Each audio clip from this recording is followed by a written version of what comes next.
Good morning, everybody. Happy Thursday. The weekend is right on the horizon. We can see it.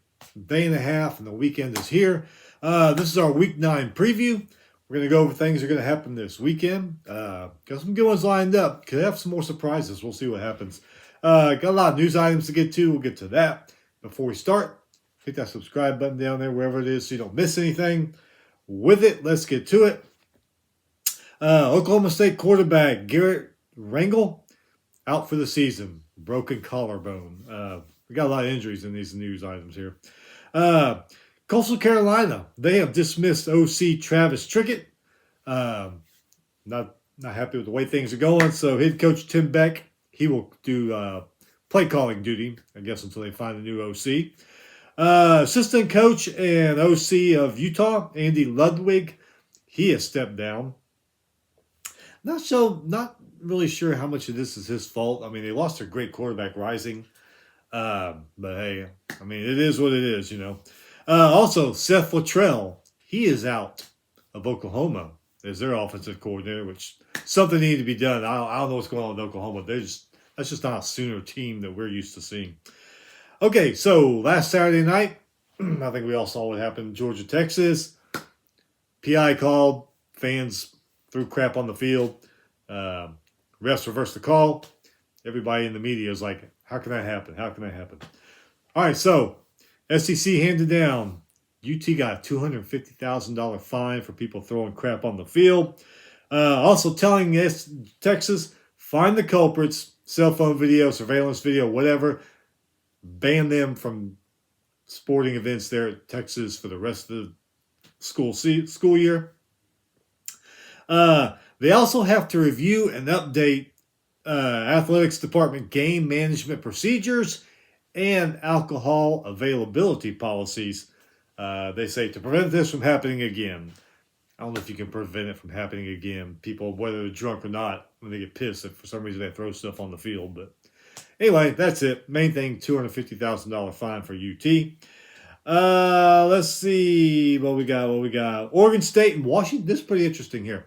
Oregon State and Washington State, the last members of the Pac-12, at least this year, because they're going to add a bunch of new teams. They will play each other twice next year.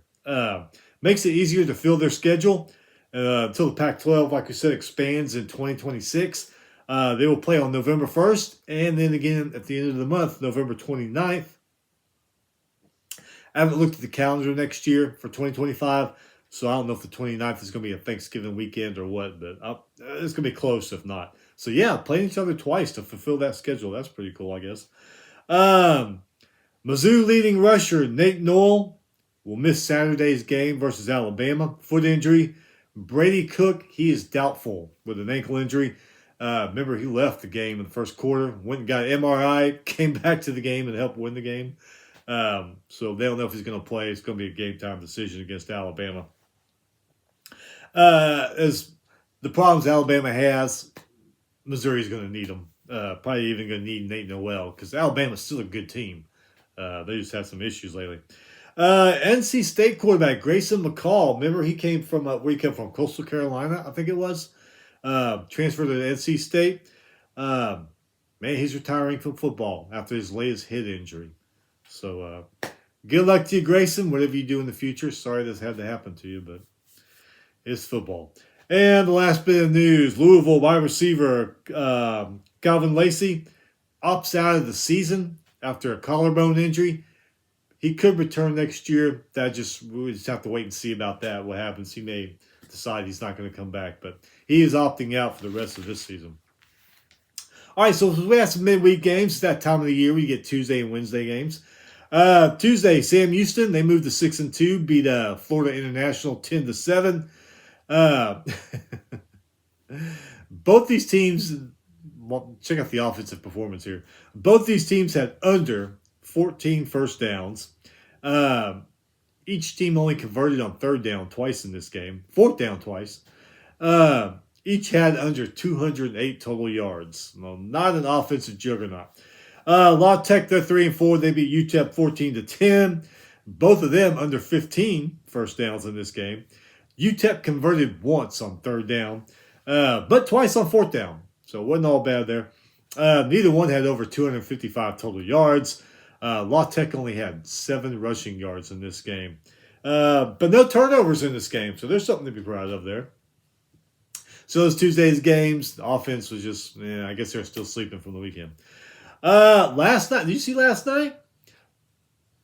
Kennesaw State, who has not won a game, beat undefeated Liberty last night, 27-24. God bless college football. The craziest things happen. How awesome is that? Unless you're a Liberty fan. Anyway, Kennesaw State's Davis Bryson, 189 passing yards and a touchdown. Benefold and Ashley also had touchdown runs in that game. Welch, their kicker, 41-yard and a 31-yard field goal. Caden Salter for Liberty, though, 206 passing yards, 3 touchdowns. They still lost this game. But Kennesaw State did have the ball 5 minutes longer. They had less first downs, but they were better on third down than Liberty was. Liberty was 3 for 5 on fourth down, though. So they had a better fourth down ratio there. Liberty, 63 more total yards in this game.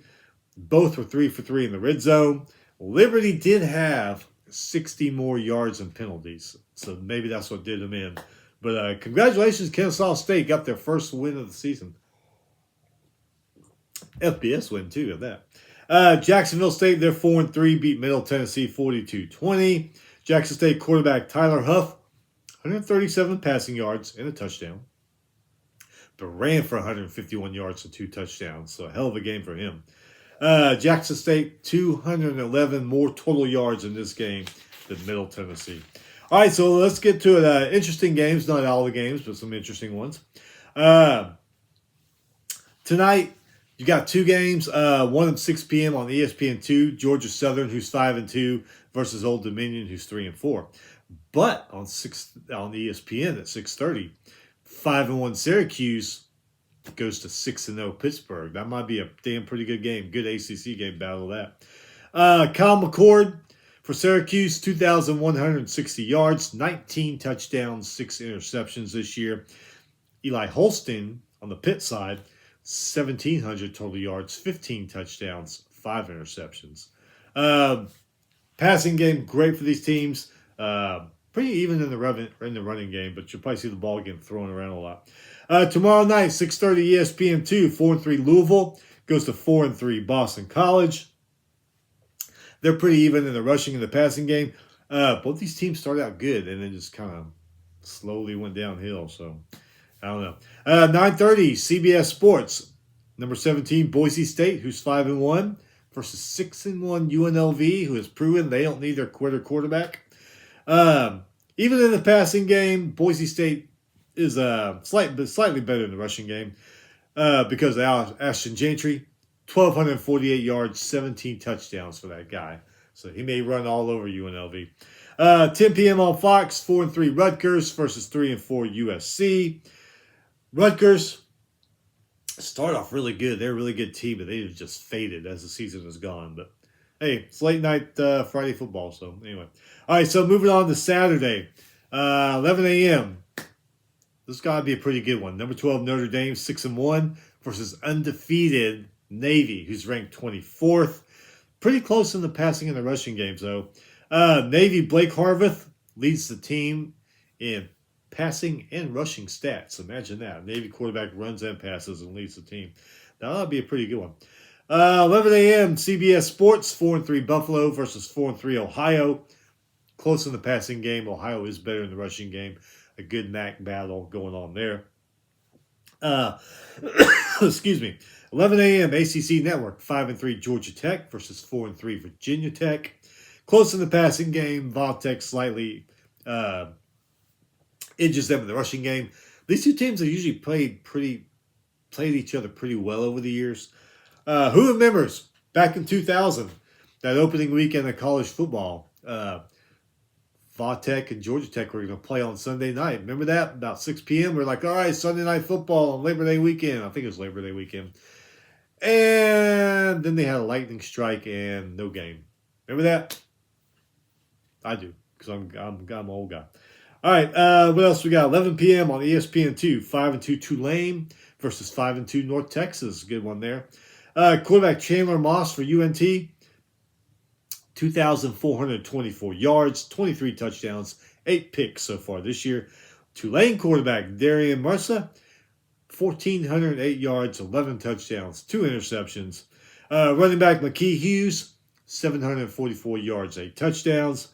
UNT, their wide receiver, DT Sheffield, 565 receiving yards, 42 catches, 9 touchdowns. That might be a pretty good one to, if you don't watch it, put it on the iPad or something. 11 a.m. ESPN. 4-3 Oklahoma versus Ole Miss, who's 5-2. Both are wondering what the hell happened to our seasons. What is that? Ole Miss could still have a good season. I guess OU could too. I just don't see that happening. But Ole Miss they still got playmakers. They can have a good season. They just gotta keep fighting it. This ought to be a pretty interesting one. 11 a.m. on Big Ten Network. 4-3 Washington, who at times looks like a great team, at times doesn't. They go to number 13, undefeated Indiana. Looks like, though, Indiana's quarterback, Curtis Rourke, won't play his thumb, which he did come back in the game for a little bit last week and played against Nebraska, but then the backup came in. I forget his name, but he's a good backup. He's a good backup, so they could very well be undefeated again or still stay undefeated after Washington comes to town. We just spoke of Nebraska. 11 a.m. on Fox. 5-2 Nebraska versus number 4, 5-1 Ohio State. Sounds crazy, but these two teams are pretty even in the passing game. They really are. Will Howard does have 5 more touchdown passes. Kind of even in the rushing game too. So Malcolm Hartzig, defensive back for the Cornhuskers, he's already got 3 interceptions this year. I mean, look at it, you say, Nebraska versus Ohio State. Well, this could be a good game. It really, really could. Or it could go south real quick for one of them. All right, 11:45, SEC Network, 4-3 Arkansas versus 1-6 Mississippi State. Bulldogs have to win the second game, don't they? I mean, sometime this year they have to win one. Why not Arkansas? I mean, hell, that'd be a good boost for them. 2:30 ESPN Plus, if you got ESPN Plus. 4-3 Northern Illinois versus 2-5 Ball State. Remember, Ball State gave Vanderbilt a hell of a game last week. Their quarterback, Caden Simonson, right? No, Caden Simonza. I'm sorry. 1,538 passing yards, 13 touchdowns. Hey, they might upset Northern Illinois. You never know. 2:30 on ESPN Plus. 3-4 Bowling Green versus 5-2 Toledo. Bowling Green, great passing game, better rushing. Could they upset Toledo? Could we have a couple of MAC upsets there?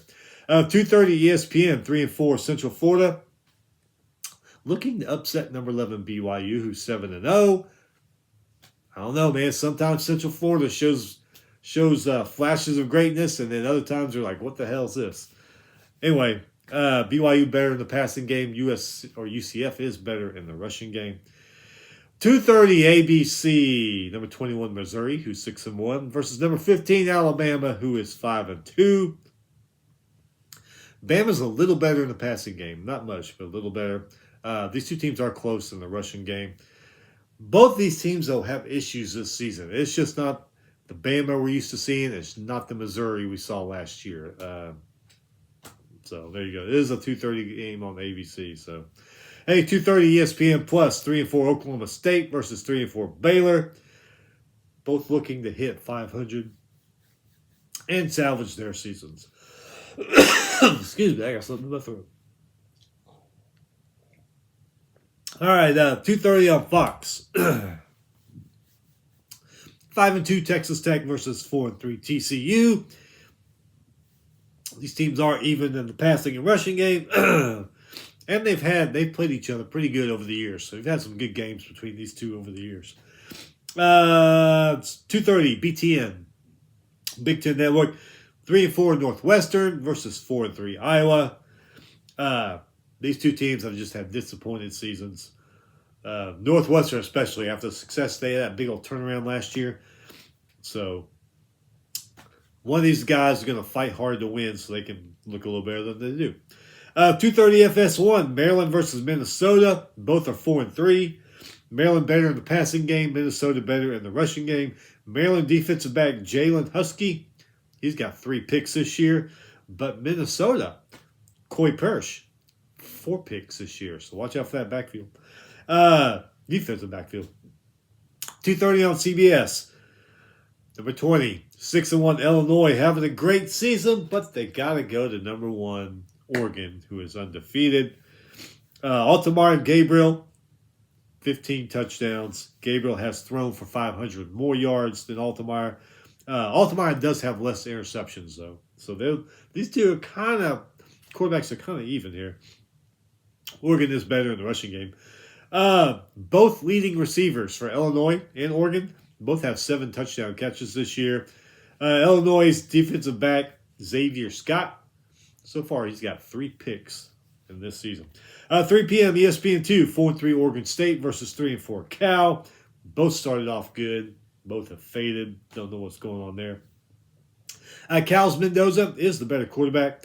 More yards, more TDs, less interceptions. Oregon State's Hankerson, better running back. 13 rushing touchdowns for him. This one here is very, very interesting. Really, really got interesting, this game, over the last few weeks here. Number 5, 6-1 Texas versus number 25, 5-2 Vanderbilt. Does Vandy have another upset win in them? We saw Georgia, what they did to Texas last week. Vandy can maybe make those same plays, take advantage of the same weaknesses Texas has. You never know. Both of them didn't play well last week, though. Texas didn't play well. Ball State gave Vandy a hell of a game. They are even in the passing game, though. Ewers, 1,101 yards, 11 touchdowns, 4 picks.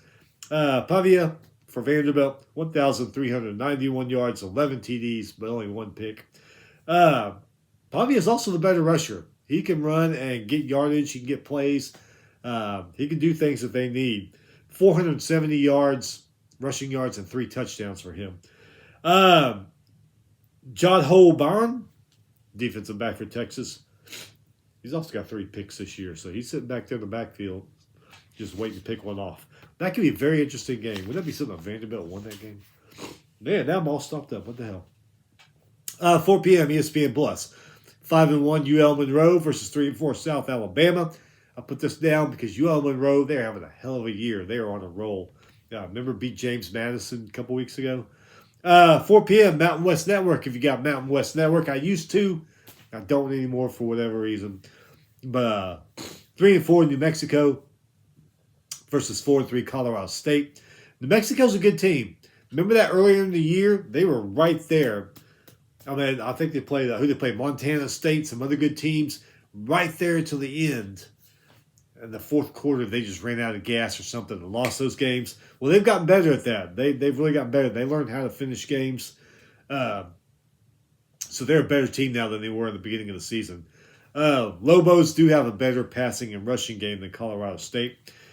I put this one down because of history, I guess. 6 p.m. ESPN, 1-6 Florida State versus number 6 undefeated Miami. There was a time when this game was the game of the day. Nothing else mattered that day. It is far from that now. I don't know what's happening. Miami was down for years. They're back. Florida State's down this year. But it is a classic rivalry. All those wide rights, wide lefts, games lost on that. So, something about a rivalry game. People really step up in rivalry games. This could be a really good game. Who knows? 6 p.m. on FS1, West Virginia versus Arizona. Both 3-4. 2 disappointed Big 12 teams. Arizona did an amazing turnaround last year. West Virginia got really good last year. I don't know what happened to them. But anyway, there you go. All right, so tomorrow night, 6:30 ABC, this will be a house divided. Me, Aggie, versus my wife, LSU. Number 8 LSU versus number 14 Texas A&M, both 6-1. LSU got a better passing game. A&M does have the better rushing game, even though after what's his name did last week against Arkansas.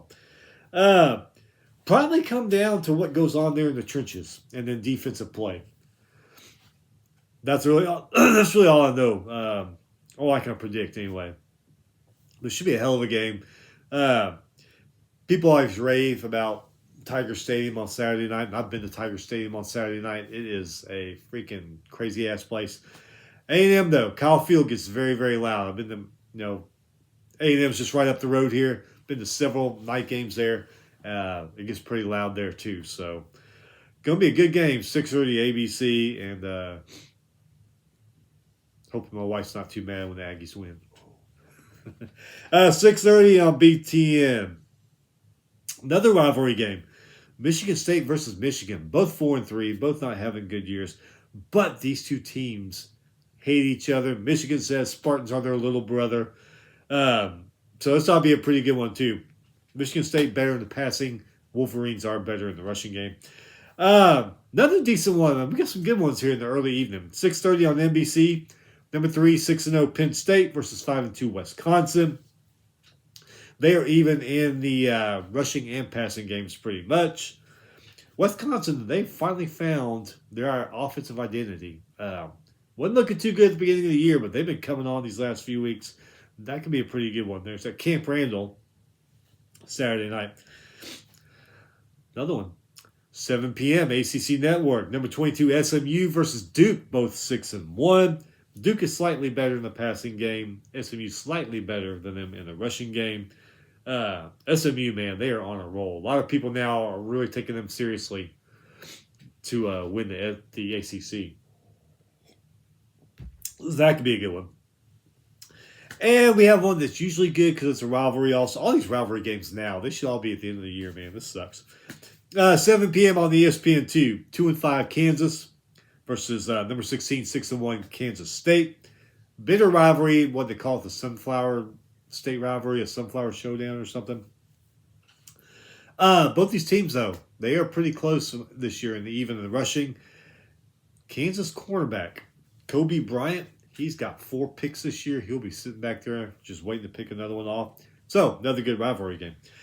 7 p.m. on True TV, 5-2 South. San Jose State versus 4-3 Fresno State. Fresno State's quarterback Mikey Keene has thrown more yards. Emmett Brown for San Jose State. Emmett Brown, wasn't that the doctor's name in Back to the Future, Emmett Brown? Well, that's San Jose State's quarterback's name. He has thrown 8 more touchdown passes than Mike Keene. San Jose State is better at rushing, in case they need that one.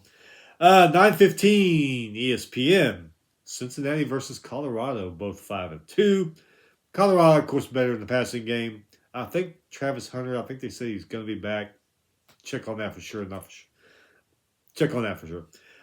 Cincinnati, a little better in the rushing game, though. So, I think it could be a good one. 9:30 CBS Sports Network, 6-1 Washington State versus 3-3 San Diego State. Washington State better in the passing game. These teams are close in the rushing game. So there you go. All right. Got some good FCS ones if you like FCS footballs. Not too many, but a few. Saturday, 11 a.m. I believe it said FCBK. I guess that's Facebook. I guess Facebook's showing games now. 4-3 Morehead State versus 5-1 Dayton. Dayton better in rushing and passing. Their quarterback Drew Van Fleet, 1,229 yards, 15 touchdowns this season. 12 p.m. on Flow. 4-3 Maine versus 6-1 Rhode Island. Even in the passing game, Rhode Island is a little better in the rushing game. Maine is on a roll. They've won 3 out of the last 4 games, so they might give Rhode Island some fits. 12 p.m. on ESPN+. 5-2 Butler versus 5-2 Davidson. Butler's better at passing. Davidson better at rushing. Butler, they have lost the last 2 games, though. Started off 5-0. There you go. Tells you what happened. 12:30 ESPN+. 5-0 Dartmouth versus 4-1 Columbia. Good Ivy League battle. Pretty even in the rushing and the passing game. Dartmouth does have a better rushing and passing defense, though, than Columbia. So, through 2:30 ESPN+. 4-3 Western Carolina versus 6-1 Mercer. Western Carolina, great passing game. Rushing game, they're pretty even on that one. 2:30 on Flow. William and Mary versus Stony Brook. Both are 5-2. William and Mary better in the passing game. Stony Brook better rushing game. Both of these teams have won 4 out of the last 5 games, so they are both on a roll. 2:30 on Flow. 4-3 New Hampshire versus 5-2 Villanova. New Hampshire better passing. These teams are pretty even in the rushing game. 6 p.m. on ESPN Plus. 5-2 Incarnate Word versus 4-4 Southeast Louisiana. Incarnate Word quarterback Zach Calzada. 1,820 passing yards, 18 touchdowns, 4 interceptions this season. Incredible. Wide receiver for them, Jaylene Walthall. 702 receiving yards, 10 touchdowns, 45 catches. So Incarnate Word's got a pretty good offense there, at least in the passing game. Okay, so and we got last few weeks we've had some FCS games, some good ones. Top teams in the evening on ESPN Network. So we got another one this week. 6:30 is not as late as the other ones, but 6:30 on ESPNU. 6-1 South Dakota versus 5-2 South Dakota State. Coyotes versus Jackrabbits. Good rivalry. These teams are close in the rushing and the passing game. Bragging rights, they're going to be knocking the crap out of each other. So that could be a good one, FCS one. All right, so that is it.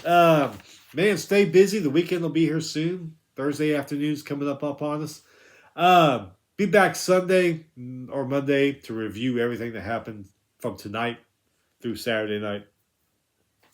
Anyway, stay busy, stay safe, have fun this weekend, and we will see you when we come back.